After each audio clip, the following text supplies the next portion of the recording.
오늘 우리에게 주신 하나님의 말씀은 전도서 12장 1절부터 8절까지 말씀입니다. 제가 가진 성경 구약성경 960페이지에 있습니다. 전도서 12장 1절부터 8절 한 절씩 함께 교독하시고 마지막 8절은 함께 읽도록 하겠습니다. 너는 청년의 때에 너의 창조주를 기억하라. 곧 곤고한 날이 이르기 전에, 나는 아무 낙이 없다고 할 해들이 가깝기 전에.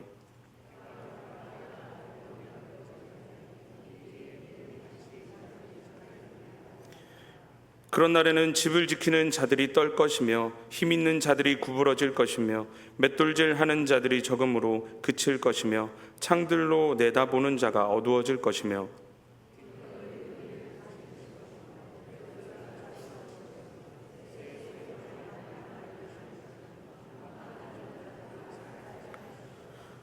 또한 그런 자들은 높은 곳을 두려워할 것이며 길에서는 놀랄 것이며 살구나무가 꽃이 필 것이며 메뚜기도 짐이 될 것이다.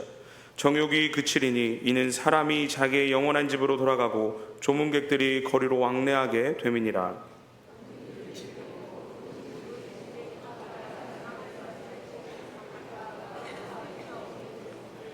흙은 여전히 땅으로 돌아가고 영은 그것을 주신 하나님께로 돌아가기 전에 기억하라. 함께 읽겠습니다. 전도자가 이르되 헛되고 헛되도다. 모든 것이 헛되도다. 아멘. 몇 년 전 기사일 텐데요. WHO에서 새로운 연령 기준을 발표했던 것을 아마 인터넷을 통해서 많이 접하셨을 거라 생각됩니다. 그 기준에 의하면 이렇습니다. 0세부터 17세까지는 미성년자, 18세부터 65세까지는 청년, 66세부터 79세까지는 중년, 80세부터 99세까지는 노년, 100세 이상은 장수노인. 옆 사람과 인사 한번 하실까요? 어쩐지 젊어 보이십니다. 네, 기분이 좋은 이야기인데요. 그래서 출처가 좀 궁금해서 찾아봤었습니다. 공식적으로 WHO나 UN에서 발표한 것은 아니고요.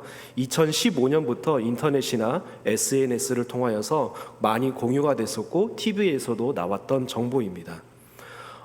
공식력은 있는 것은 아니지만 60세 이상이 되어도 예전처럼 늙지 않았다라는 그런 취지의 기사에서 비롯이 됐었습니다.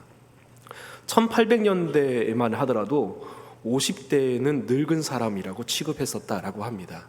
하지만 지금은 100세 시대라고 이야기하면서 지금 보시면 다들 이렇게 젊으시잖아요. 네, 대단히 건강하신 몸으로 계속해서 하나님을 예배할 수 있는 우리 모두가 되기를 소망합니다. 오늘 본문 말씀을 보시게 되면 청년에 대해서 이야기를 합니다. 그래서 본문은 주로 청년부 헌신 예배 때 많이 애용이 되는, 사용이 되는 그런 본문이기도 합니다. 오늘 우리에게는 그것이 어떤 의미가 있고 어떤 메시지가 있을까요? 또한 전도서는 헛됨을 굉장히 많이 강조하는 책이기도 합니다. 솔로몬이 많은 것을 누렸기 때문에 내가 이렇게 많이 누렸는데 다 헛되더라 이렇게 이야기하면서 이야기한다고 한다면 그렇게 끄덕끄덕 할 수 있겠지만 우리는 많은 것을 누리지 못하고 있잖아요. 그래서 좀 그런데 라고 생각이 들기도 합니다. 그렇다면 오늘 본문 말씀은 저와 여러분들에게 어떤 메시지를 주고 싶어 하고 또한 우리에게 어떤 은혜를 주고 싶어 할까요? 함께 말씀을 통해서 생각해 보기를 소망합니다. 먼저 청년의 때를 우리가 아실 필요가 있는데요. 전도서 12장 1절 말씀을 보시게 되면 공고한 날이 이르기 전에 창조주를 기억하라 라고 이야기하면서 청년의 때에 창조주를 기억하라 라고 이야기합니다. 이 공고한 날이라는 그 단어가 궁금해서 좀 찾아보니까요, 그 나쁜 날들 이런 뜻을 가지고 있습니다. 이 공고한 날에 대한 설명이 2절 말씀을 보시게 되면 해와 달과 별들이 어둡기 전에 라고 말을 하고 있습니다. 그러니까 해와 달과 별들이 빛을 잃는다라는 이야기는 어떤 종말적인 이미지를 담고 있습니다. 그리고 이 공고한 날에 대한 설명이 3절부터 7절까지 말씀에서 쭉 나오고 있는데 이게 원문을 그대로 직역한 것이다 보니까 우리에게 그렇게 큰 의미로 다가오지 않습니다. 제가 이걸 차근차근 설명해 드릴 테니까요. 이게 여기에서 몇 가지가 해당되는지 손가락으로 세 보시면 좋을 것 같아요. 천천히 설명을 드리도록 하겠습니다. 3절 말씀에 집을 지키는 자들이 떤다라는 그런 의미는 팔에 힘이 빠진다라는 뜻입니다. 힘 있는 자는 구부러진다라는 의미가 허리가 구부러진다라는 뜻이고요. 맷돌질하는 자들이 적고 그칠 것이다라는 이야기는 이가 빠진다라는 이야기입니다. 창들로 내다보는 자가 어두워질 것이다라는 것은 눈이 침침해져서 어두워질 것이다 라는 뜻이고요. 4절 말씀에 길거리 문들이 닫혀질 것이다 라는 이야기는 찾아오는 사람들이 적어질 것이다. 맷돌 소리가 적어질 것이다는 3절에서 설명을 드렸고요. 새의 소리로 말미암아 일어날 것이다 라는 것은 아침잠이 사라진다 라는 의미고요. 음악하는 여자들이 다 쇠하여질 것이다 라는 이야기는 목소리가 힘이 없어질 것이고 귀가 어두워진다 라는 뜻입니다. 5절에서 높은 곳을 두려워할 것이다 라는 이야기는 다리에 힘이 빠져서 쉽게 넘어진다 라는 뜻이고요. 길에서 놀랄 것이다 라는 것은 잔뜩 긴장해서 움츠려들어서 작은 일에도 쉽게 놀란다 라는 뜻입니다. 살구나무가 꽃이 필 것이다 라는 것은 백발이 될 것이다 라는 뜻이고요. 메뚜기도 짐이 될 것이라는 것은 근육이 다 빠져서 메뚜기조차도 무겁게 느껴질 것이다 라는 그런 의미고, 그리고 정욕이 그칠 것이라는 건 아실 거라 생각되고요. 사람이 자기의 영원한 집으로 돌아가고 조문객들이 거리로 왕래하게 될 것이다 라는 것은 죽을 날이 멀지 않다 라는 뜻입니다. 6절 말씀에 은줄이 풀리고 금그릇이 깨지고 항아리가 샘 곁에서 깨지고 바퀴가 우물 위에서 깨지고, 의미가 조금 어렵지만 심혈관 계통에 문제가 생겨서 결국은 죽게 된다라는 의미입니다. 많이 해당 안 되시죠? 분명히 12장 1절에서 청년의 때라고 이야기는 하고 있는데 이 청년의 때가 우리가 생각하고 있는 청년이 아닌 것 같아요. 3절부터 7절 말씀을 쭉 보시게 되면 우리가 겪고 있는 노화의 과정을 그대로 다 이야기하고 있습니다. 즉 여기에서 말하고 있는 청년의 때는 젊은 순간, 우리가 생각하는 청년이 아니에요. 청년인데 노화를 겪고 있습니다. 즉 이 청년의 때는 살아있는 모든 순간을 이야기합니다. 공고한 날, 그 나쁜 날들은 인생의 노화 내지는 종말을 이야기합니다. 즉 창조주에게 돌아가는 그 모든 순간까지가 바로 곤고한 날이 이르기 전입니다. 다시 말씀드려서 전도서 12장 1절에서 청년들아 너의 창조주를 기억하라 라고 말하고 있는 이 전도자의 의도는 살아있는 모든 사람들아 너의 창조주를 기억하라 라는 뜻입니다. 3절부터 7절 말씀을 조금 여러분들에게 의미가 좀 다가올 수 있도록 의역된 말씀이지만 우리말 성경을 제가 조금 읽어드리겠습니다. 천천히 한번 들어보세요. 그때가 되면 집 지키는 자가 손이 떨리고 다리에 힘이 빠져 엎어지고 이가 몇 개 안 남아 씹지 못하고 눈이 침침해져 창밖으로 내다보는 일이 없어진다. 또 거리로 나가는 문들이 닫히고 곡식 가는 소리가 어렴풋해지고 새 소리에 일어나며 노래하는 모든 딸들이 조용하게 될 것이다. 또 거리의 문들이 닫히고 맷돌 소리가 낮아질 것이며 또 높은 것을 두려워하게 되고 길에 다니기조차 무서워하며 머리 위에는 허옇게 꽃이 피고 메뚜기도 짐이 되며 욕망이 더는 일어나지 않을 그때가 되면 사람은 자신의 영원한 고향으로 가고 조문객들이 슬퍼하며 거리를 다니는 것이다. 그분을 기억하여라. 음줄이 끊어지기 전에, 금 대접이 부서지기 전에, 물 항아리가 샘 곁에서 깨어지기 전에, 우물가의 도르래가 부서지기 전에, 육체가 본래 왔던 흙으로 돌아가기 전에, 영이 그것을 주신 하나님께로 돌아가기 전에 그분을 기억하여라. 즉 많은 사람들, 살아있는 그 모든 사람들은 반드시 창조주 여호와 하나님을 기억하라라고 말을 하고 있습니다. 자연스럽게 3절부터 7절 말씀은 우리의 노화 과정에 대해서 다 이야기하고 있습니다. 솔로몬은 왜 이런 이야기를 하고 있을까요? 이것이 우리에게 어떤 의도를 주고 있을까요? 일단은 우리가 이것을 더욱더 깊이 이해하기 위해서는 전도서 전체를 흐르고 있는 핵심 주제, 핵심 단어를 아실 필요가 있습니다.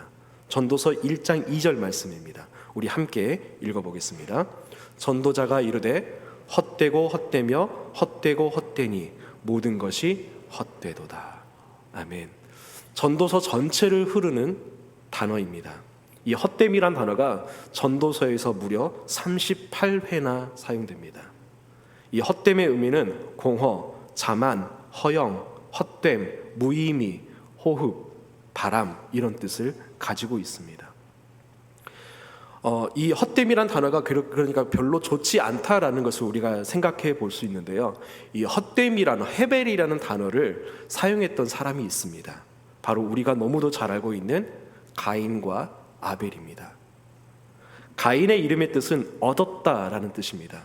그래서 내가 아담과 하와가 가인을 낳았을 때 내가 득남하였다, 여호와로 말미암아 득남하였다라고 말합니다. 아담과 하와는 가인을 낳았을 때 창세기 3장 16절 말씀을 자연스럽게 생각합니다. 아, 여자의 후손이구나. 그리고 이 아이를 통하여서 하나님께서 우리를 구원해 주시고 에덴 동산으로 다시 돌아가게 해 주시겠구나 라고 생각하는 부푼 꿈을 가졌습니다. 그런데 어느 날 아들이 하나가 더 태어납니다. 얘는 뭐지? 얘는 필요 없는데? 이런 생각을 가지면서 헛됨이라는 단어인 헤벨이라는 단어를 지었습니다. 가인과 아벨에 대해서 우리가 다 알고 있습니다. 누가 하나님께서 기뻐하시는 예배를 드렸습니까? 누가 헛되지 않은 예배를 드렸습니까? 이름이 중요하지 않다는 거예요. 이름이 너무도 중요하지만 무엇보다 중요한 것은 하나님 앞에 올바로 사는 것이 중요하다라는 겁니다. 전도서에서 헤벨의 의미는, 헛됨의 의미는 이렇습니다. 전도서 1장 4절부터 7절 말씀인데요, 우리 함께 읽어보겠습니다. 한 세대는 가고 한 세대는 오되 땅은 영원히 있도다. 해는 뜨고 해는 지되 그 떴던 곳으로 빨리 돌아가고 바람은 남으로 불다가 북으로 돌아가며 이리 돌며 저리 돌아 바람은 그 불던 곳으로 돌아가고 모든 강은 다 바다로 흐르되 바다를 채우지 못하며 강물은 어느 곳으로 흐르는지 그리 연하여 흐르는지라. 아멘. 헛됨의 의미를 정확하게 설명하는 곳입니다. 이 헛됨의 의미가 무엇이냐면 한 세대가 오고 한 세대가 가지만 땅은 영원히 있다. 즉 자연 앞에 우리 인간은 너무도 덧없다라는 것입니다. 한 세대가 가고 한 세대가 가고 또 다른 세대가 오고 있지만 해는 영원히 뜨고 있고 저기에 산은 있습니다. 그런데 그 땅도 영원하지 않습니다. 예수님께서 마태복음 24장 35절 말씀에서 천지는 없어질지언정 내 말은 없어지지 아니하리라 라고 말씀하십니다. 우리가 잘 알고 있는 속담도 있죠. 10년이면 강산도 우공이산이라는 말도 있고요.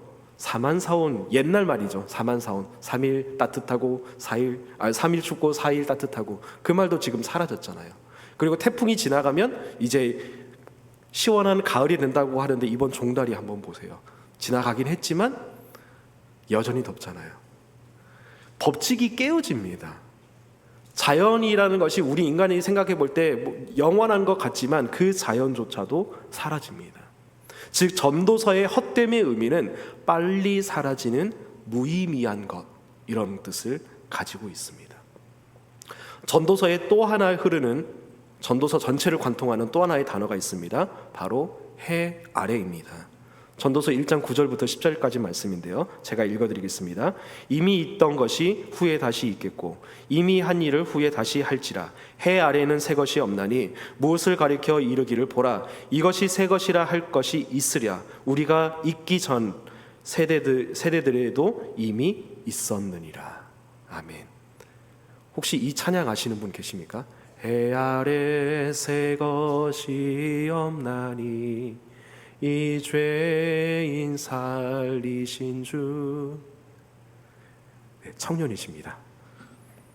해 아래 이 단어를 차용해서 만든 노래이고요, 전도서 전체 주제하고는 무관합니다. 그저 하나님께서 주신 그 은혜에 감사하여서 만들어진 찬양입니다. 다시 원래 이야기로 돌아와서요, 전도서 주제, 또 다른 주제는 해 아래에는 새 것이 없다라는 겁니다. 우리가 새 것이라고 생각하지만 그 이전에도 이미 있었던 거라는 거예요. 이 두 개를 합쳐보면 전도서 전체를 관통하는 단어는 헛됨과 해 아래입니다. 그래서 전도서 주제를 이렇게 요약해 볼 수 있어요. 모든 것이 헛되다. 해 아래 새 것이 없다.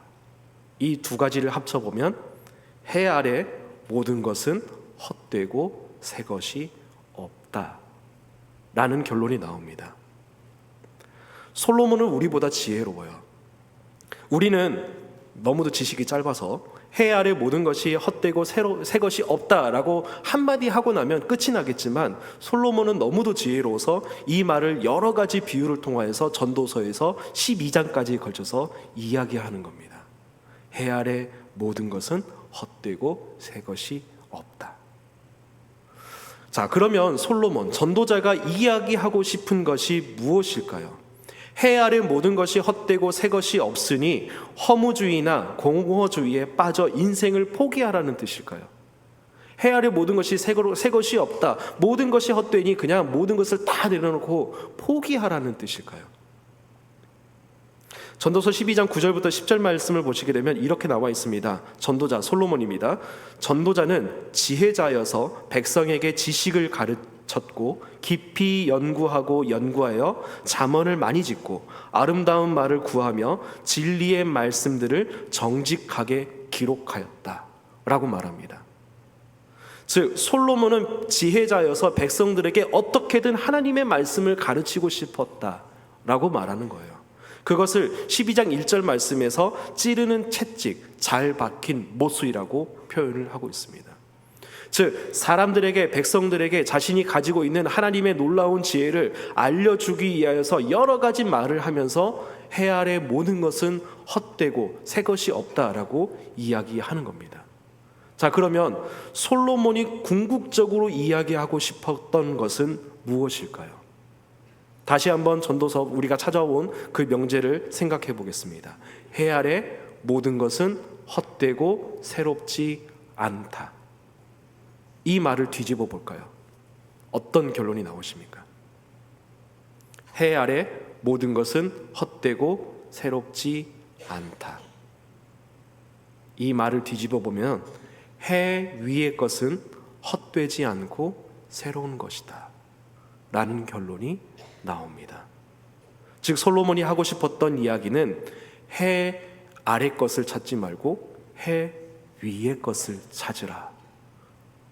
다시 말씀드려서 영원한 것을 찾아라 라는 의미를 가지고 있습니다. 이 땅의 것을 찾지 말고 거기에 목숨 걸지 말고 해 위의 것, 영원한 것, 변하지 않는 진리를 찾고 찾으라라고 말씀을 하고 있는 겁니다. 예수님께서는 마태복음 6장 33절 말씀에서 먼저 그 나라와 그 의를 구하라 라고 말씀하셨습니다. 바울은 골로새서 3장 2절 말씀에서 위의 것을 생각하고 땅의 것을 생각하지 말라라고 이야기하였습니다. 즉 우리는 해 아래 것을 찾는 것이 아니라 해 위의 것을, 영원한 것을, 변하지 않는 생명을 주시는 것을 우리는 찾아야 한다는 이야기입니다. 우리의 현실은 어떻습니까? 우리는 여전히 해 아래의 것을 찾고 또 찾지 않습니까? 우리가 기도를 합니다. 그 기도의 제목들은 주로 어떤 것들입니까? 우리가 이번 특세를 통하여서 동사 목사님을 통해서 여러 가지 이야기를 드렸습니다. 현실의 문제를 기도하는 것이 나쁜 것은 아닙니다. 내가 문제가 생겼기 때문에 그 문제를 가지고 기도 제목을 가지고 하나님 앞에 나아가는 거잖아요. 그것 자체가 나쁜 것은 아닙니다. 다만 우리 목사님께서 말씀하셨죠. 거기에만 머무는 것이 문제입니다. 우리가 얼마나 나라와 민족과, 그리고 우리 기도하셨던 분이 말씀하셨지만 한국 교회를 위해서 얼마나 많이 기도하고 있습니까? 복음을 위해서 타국에 나가서 열심히 복음을 전하고 있는 그 선교사님들을 위해서 우리가 얼마나 기도하고 있습니까? 일주일이라는 시간이 있습니다. 우리가 그 일주일이라는 시간 동안 하나님을 얼마나 많이 생각합니까? 예배 시간에만 생각하지는 않으세요. 우리가 얼마나 기독교인답게 삽니까? 교회 안에 들어왔을 때는 거룩한 모습을 가지고 있지만 저 문 밖을 나가는 순간 세상 사람들과 구별이 되지 않는 모습으로 살아가고 있지는 않으십니까? 예수님께서 마태복음 5장 16절 말씀에서 너희는 세상의 빛과 소금이라 라고 말씀하셨습니다. 빛이 되어라 소금이 되어라 라고 말씀하시지 않으셨습니다. 이미 빛과 소금이니까 빛과 소금답게 살아라 라고 말씀을 하셨습니다. 이 소금이라는 것에 옛날 그 목사님들이 보시는 그 예화가 있습니다.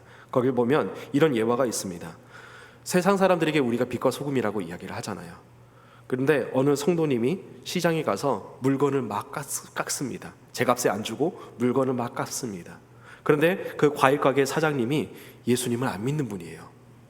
그래서 그분이 성도님을 향해서 뭐라고 이야기하냐면 세상의 소금이라고 하시더니 정말 짜게 구시네요 라고 이야기를 합니다. 빛과 소금답게 살아야 되는데 그렇게 살지 않고 현실에 계속 안주하면서 현실 속에 그냥 살고 있는 우리들은 아닌가 한번 생각해 보시기를 소망합니다. 솔로몬은요 전도서를 이렇게 마무리합니다. 전도서 12장 13절 14절 말씀입니다. 함께 읽어보겠습니다. 이래 결국을 다 들었으니 하나님을 경외하고 그의 명령들을 지킬지어다. 이것이 모든 사람의 본분이니라. 하나님은 모든 행위와 모든 은밀한 일을 선악간에 심판하시니라. 아멘. 솔로몬은 전도자는 전도서를 이렇게 마무리합니다. 하나님을 경외하고 명령을 지켜라. 이것이 사람의 마땅한 본분이다. 왜냐하면 하나님께서 보시고 심판하시기 때문이다 라고 말합니다. 우리의 인생은 길지 않습니다. 헛됩니다. 청년의 때는 금방 지나갑니다. 시편 90편 10절 말씀에서 모세는 이렇게 이야기합니다. 우리의 연수가 70이여 강건하면 80이라도 우리의 연수의 자랑은 수고와 슬픔뿐이요 신속히 간다. 우리는 이 세상의 것을 찾으며 발버둥 쳐야겠습니까? 아니면 저 영원한 것을 찾고 그 영원한 진리를 구하며 그분 앞에 더욱더 가까이 나가야 하겠습니까? 간절히 바라고 원하기는 영원한 것, 변치 않는 진리를 찾는 우리가 되기를 소망합니다. 물론 우리가 현실을 살아가기 때문에 해 아래의 것을 찾아야 될 때도 있습니다. 그러나 예수님께서 말씀하셨잖아요. 먼저 그 나라와 그 의를 구하라. 그리하면 이 모든 것을 너희에게 더하시리라. 해 아래의 것에 목숨 걸지 말고 해 위의 것을 찾고 영원한 것을 찾는 우리 모두가 될 수 있기를 소망합니다. 좀 어렵죠. 어려운 말씀입니다. 이것만 기억하시면 됩니다. 해 아래 모든 것은 헛되고 새롭지 않다. 그러니까 우리는 어떻게 해야 된다고요? 해 위의 것을 찾아야 됩니다. 해 위의 것은 헛되지 않고 영원하며 새롭습니다. 그 영원한 것, 해 위의 것을 찾는 우리 모두가 될 수 있기를 소망합니다. 우리 옆 사람들과 인사 한번 하실까요? 당신은 청년이십니다. 주님께서 부르시는 그 순간까지 우리는 청년입니다. 창조주를 기억하며 해 위의 것을 찾는 우리 모두가 될 수 있기를 간절히 소망합니다. 기도하겠습니다. 하나님 감사합니다. 전도자 솔로몬의 이야기를 우리가 함께 생각해 보게 되었습니다. 우리는 해 아래의 것을 자꾸만 찾으며 거기에 목숨을 걸고 있는 우리 자신 부족한 모습을 다시 한번 생각해 보게 됩니다. 해 아래의 것을 찾지 않고 해 위의 것, 영원한 것, 변치 않는 진리를 찾는 우리 모두가 될 수 있도록 도와주시옵소서. 영원한 진리 되시는 예수님을 믿고 그분만을 더욱더 바라보는 우리 모두가 될 수 있도록 도와주시옵소서. 물론 우리가 현실을 살고 있기 때문에 어쩔 수 없이 해 아래의 것을 구할 수밖에 없지만 그러나 그 모든 것을 더하여 주시는 그 주님을 바라보면서 믿음의 주여 온전하게 하신 이인 예수님만 더욱더 바라보는 우리 모두가 될 수 있도록 도와주시옵소서. 믿고 감사드리며 예수님의 이름으로 기도합니다. 아멘.